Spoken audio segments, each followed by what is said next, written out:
Man, what's good, man? It's your guy Raymundo. Welcome back to the channel. Now imagine you out having a good time, you vibing, and then all of a sudden that BS happened. Well, in this chick's story, yeah, you certainly gonna see it's some BS. But before we dive into it, man, hit the like button, hit the subscribe button, show the channel some love, cue the clip. Crazy story time. I was on a yacht with my man and this other man slapped my ass and I told my man not to fight that man. Okay. You're like, what? This is why. So, to put everything into perspective, it was my really good friend's birthday. She had just done time and she was throwing a party on a boat. I came with my man and she had her friends that I did not know very well, and we all went on this boat.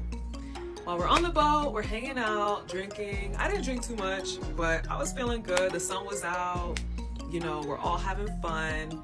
And all of a sudden, I feel on my right behind cheek. And I look, because I know my man is standing to the left.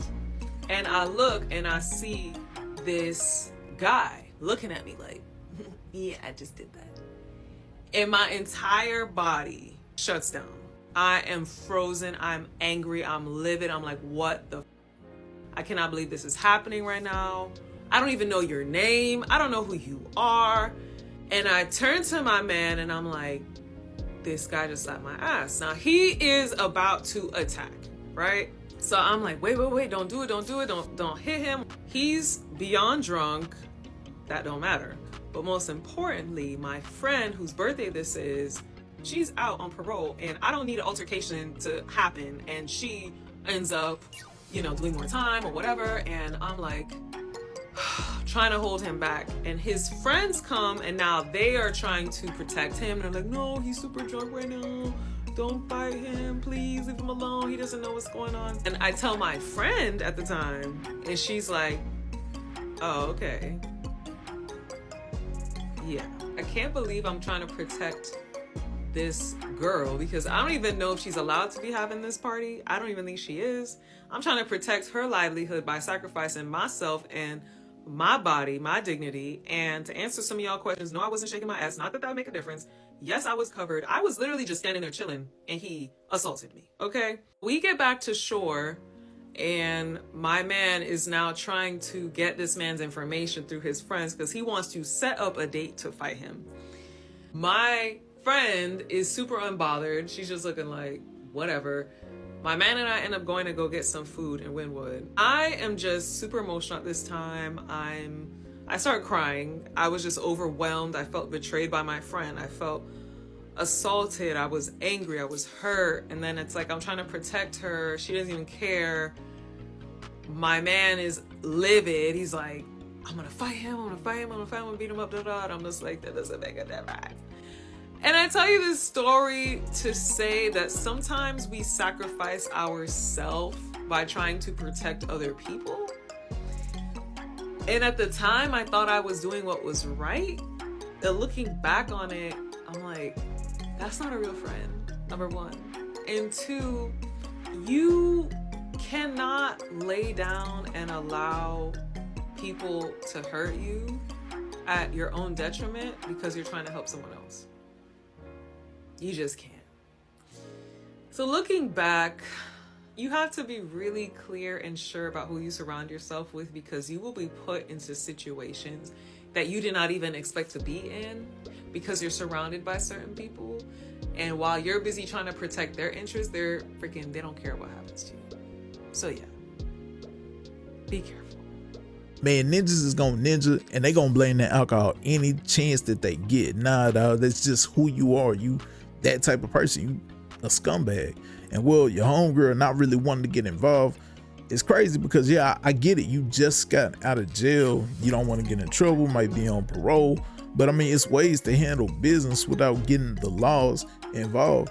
And I mean, as far as your boyfriend, if y'all not gonna scrap as soon as you get back, I mean, you kind of just gotta hold that L if you're not gonna handle business there. You trying to set up a fight? Come on, dog. I mean, am I right? What y'all think? So this absolute psychopath mom will do anything to make sure her daughter succeeds. Anything.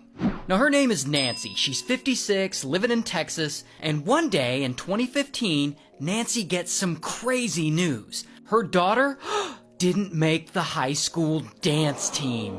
So Nancy hears this news and she is devastated. How could her daughter not make the team? This is the end of the world. Now, her daughter is this girl, Kylie. And why is it so important that Kylie makes this team? Because if Kylie doesn't make the high school dance team, then she won't be able to later make the local college precision dance team, the Rangerettes. And in this area of Texas, being a Rangerette is a huge deal. And so anyway, Nancy is pissed off and she is not going to give up on getting her daughter on the high school team. She is going to make sure she eventually becomes a Rangerette. Man, we got another case of a parent trying to live their dreams through their child because they were unsuccessful. Now, if your child wants to do it, cool, help them as much as you can. But if they aren't passionate about it, then let it go. It wasn't meant to be.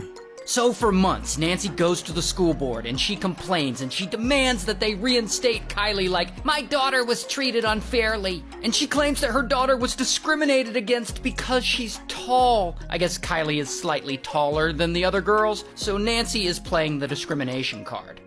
Man, that is such a Karen thing to do. But let's continue. Here's the thing though, it actually works. The school board ultimately gives up and sides with her and rules that the coach has to let Kylie onto the high school dance team. So then now, coach is pissed. She doesn't like being second guessed by the school board. And here's the best part. I guess coach is just a petty person because she says, fuck this, and she resigns over this. But right before she does, she lets everyone on the dance team. Like any student who tried out, she lets them on the team. So it actually floods the team with all kinds of amateur dancers, and now suddenly the team sucks. I aspire to be that petty. Talk about one of the biggest FUs on the way out. Like, I got you. Bet. Watch this.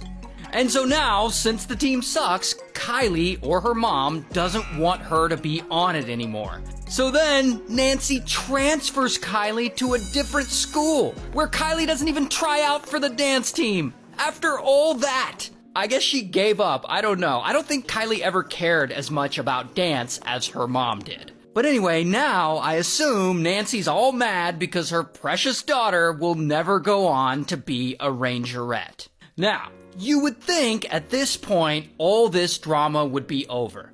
Oh no, it's just getting started. Because about a year later, in 2016, Nancy is driving home from shopping and she passes by a car and she spots one of Kylie's ex-boyfriends driving it, and he is with some girl. And I guess Nancy's like, I need to see who this new girl is that ex-boyfriend appears to be dating. Man, can somebody please explain to me what's up with her mama? I mean, is this a white thing?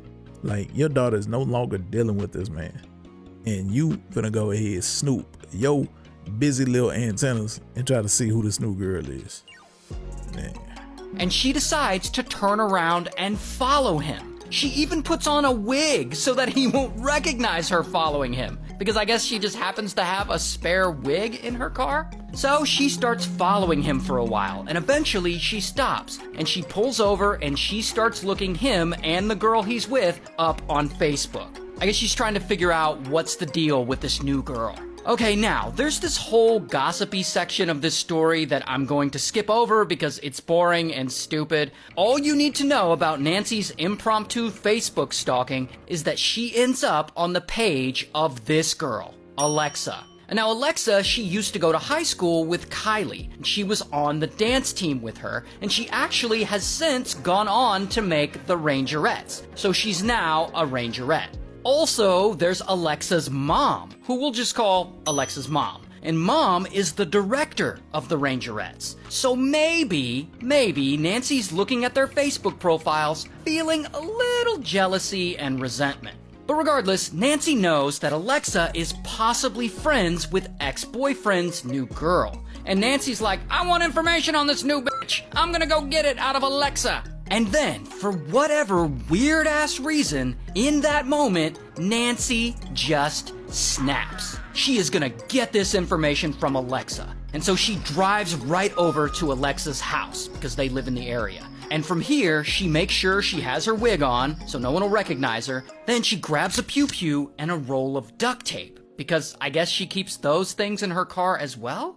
Then, out of her trunk, she grabs a very large, novelty-sized snowman Christmas card. And she keeps a lot of weird shit in her car. Then, she goes and she knocks on Alexa's door. Now, really quick, just to remind you, Nancy is doing all this because she's trying to get information about a random girl who her daughter's ex-boyfriend is dating. It's not even her boyfriend. It's her 18 or 19-year-old daughter's ex-boyfriend. Anyway, so Alexa's mom answers the door, and Nancy has the snowman greeting card covering the lower half of her face. And she's like, "Hi, can I speak with Alexa?" And Alexa's mom doesn't want to be rude, so she invites her in. And the second Nancy sees Alexa, boom, she pulls out her pew-pew. And they're like, "Oh, shit!" Then Nancy takes their phones from them and she starts scrolling through Alexa's contacts looking for this girl's phone number. Then, when she doesn't find it, she makes sure Alexa and her mom's wrists are bound with the duct tape she brought. Then she lets them know that she's about to kidnap Alexa. Like, "We're gonna take a drive!" But see, Alexa's smart. She's gonna try and get out of this. And she's like, "Oh, can I grab my shoes first?" And Nancy's like, "Alright." And so Nancy follows Alexa into the other room to get her shoes. And that is when, pow, Alexa's mom rips off the duct tape and she runs out the door and down the street and she's screaming, "Home invasion! Home invasion!" Meanwhile, Nancy forces Alexa into her car and skirt, they speed away. Now, in the car, Nancy continues to be a total nutcase. She's asking Alexa things like, "Do you think you're perfect because you're a rangerette?" And, "How are you so calm? Is that because of your rangerette training?" This woman is insane. Now, eventually, they pull up to a storage facility that Nancy had previously rented. And she gets out and she forces Alexa inside, and then she has her lay down and she wraps her up with duct tape. Because now it's time to unalive her. So then suddenly, boom, Nancy puts both her hands on Alexa's neck and she starts choking her harder and harder until Alexa passes out. Sometime later, she wakes up. And Nancy is still there in the storage unit with her. And she's like, "Damn, you're still alive?" I guess Nancy's disappointed that Alexa didn't die? Anyway, lucky for Alexa, Nancy is apparently late for dinner. I guess she really wants dinner, so she just straight up leaves. And she leaves Alexa tied up in the storage unit to just die. However, Alexa, she ain't no punk. She isn't about to die in this dusty-ass storage unit. Now, her legs are apparently really strong from all those years of dance and all that rangerette kicking she's been doing. And so she uses all her strength and she kicks and pow! She breaks the tape from around her ankles. Then she frees her wrists. Then she gets up and she runs the fuck out of that storage unit, which I guess wasn't locked for some reason. Then she scales 2 fences and then finally she runs to a random person's house and she asks them to call 911. Meanwhile, Nancy, at this point, she's at home. She's chilling. She's eating dinner like she wanted, like nothing happened. Like she didn't just kidnap someone at gunpoint. Man, how can you just be calm in a situation like that, knowing what you did to their family, knowing that you tried to kill this girl? And then you say, "You know what?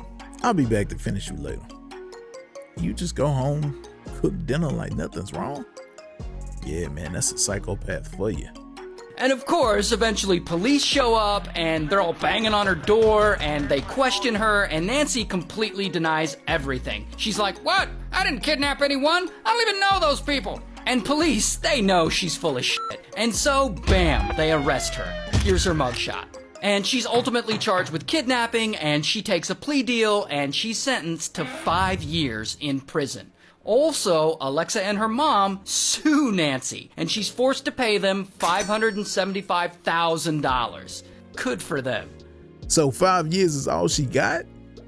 Man, bro, I tell you, that white privilege works wonders, man. I mean, imagine if she would have been black. They would have buried her black ass under the jail. I mean, you got aggravated assault with a deadly weapon, probably attempted murder. They would have had a slew of charges, man. Only in America. So these motherfuckers tried to rob my boy for his shoes. They trying to steal our idea. Luckily, he fought them off and they didn't get the shoes. But now we gotta worry every time he goes somewhere that they gonna try to get him for the shoes. He know it too. We gotta do something about it. You got him though, didn't you? They got one lucky hit on you. Yeah, that one from behind hit you in the eye. But that's all right. That's all right. What in the name of Pookie and New Jack City are those? Man, y'all be careful, man. These crackheads, man, they used to have standards. Now they going after everything, man. You all voted to know your grades before the semester's over. I'm just making it more fun. Please stand up if your last name is Mortensen, McKellen, Wood, Aston, Lee, and Bloom.